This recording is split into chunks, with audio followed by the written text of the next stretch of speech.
की कथा की आदि की प्रारंभ हुई। फिर दादा गुरु ने हाथ पकड़ करके बालाजी के चरणों में लगा दिया, तो निरंतर मानव सेवा में लगे हुए हैं। तो हमें लग रहा कि ये किसी व्यक्ति की सोच से ये कार्य निश्चित नहीं होता, ईश्वर स्वयं निश्चित इसको करके भेजता है। सनातन धर्म साथियों, आप अगर धीरेन्द्र शास्त्री जी से प्यार करते हो तो इस वीडियो को पूरा देखे, वरना से छोड़ के जा सकते हो आप। आज धीरेन्द्र शास्त्री जी का लाइव इंटरव्यू हुआ, जिसमें उन्होंने अपने जीवन के बारे में बताया था कि उनका जीवन कितने दुख और कष्टों के साथ गुजरा है। बाबा की उनका मंदिर बहुत ही पुराना था। वो बताते हैं कि उनके भाई 10 थे, परंतु गुरुजी ने सिर्फ उन्हें ही क्यों चुना था।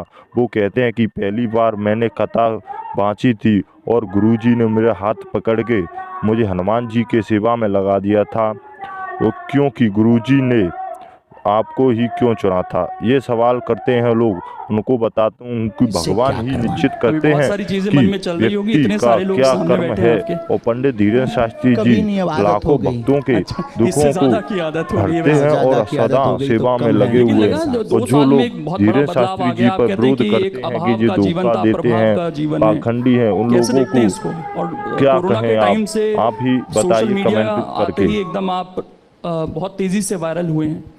दरबार परंपरानु अंतर्गत विगत 3 पीढ़ी से चल रहा। हमारे दादा गुरुजी भी चलाते थे, दरबार लगाते थे, परंतु उस वक्त मीडिया वो नहीं आते थे, ना उसका उपयोग करते थे। हमने दरबार भी प्रारंभ किया, दादा गुरु की प्रेरणा की, जो उन्होंने आदेश दिए थे वह सेवा भी प्रारंभ की।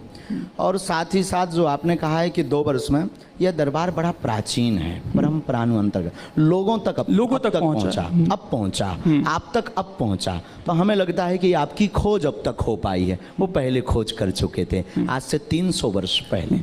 आपने कहा कि ईश्वर की शक्ति है, मैं कुछ नहीं हूँ, तो ईश्वर ने आपको क्यों चुना? ये एक जहन में सवाल आता है लोगों के।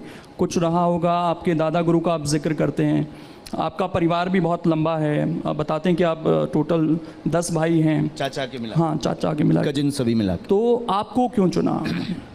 ये दादा, अब इस बात पर जवाब दे पाना बड़ा मुश्किल है। ये गुरु की कृपा है।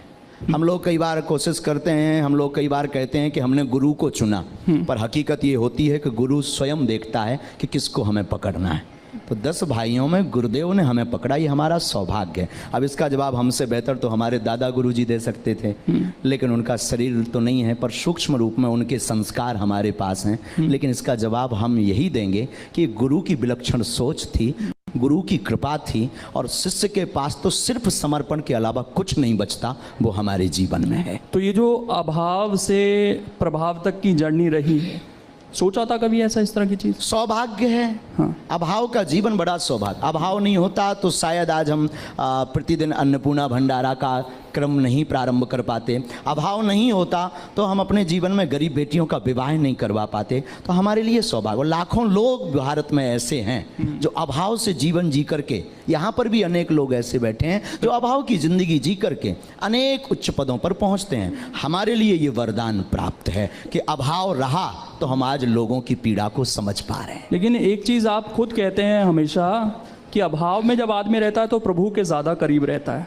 अब तो आप प्रभावी हो गए हैं, लाखों अनुयायी हैं आपके, तो ईश्वर के उतने ही अनुयायी और प्रभाव बागेश्वर बालाजी का है हमारी सोच में। ठीक, कृपा बालाजी की, प्रभाव बागेश्वर बालाजी का, और अनुयायी भी बागेश्वर बालाजी के। बागेश्वर धाम सरकार हमारा नाम नहीं, हमारा नाम तो धीरेन्द्र कृष्ण है। बागेश्वर धाम सरकार तो बागेश्वर बालाजी का है। तो आज भी हम, हाँ, यूँ मान करके चलिए, कल फटा कपड़ा पहनते थे तो आप लोग ये ला करके तान देते हैं।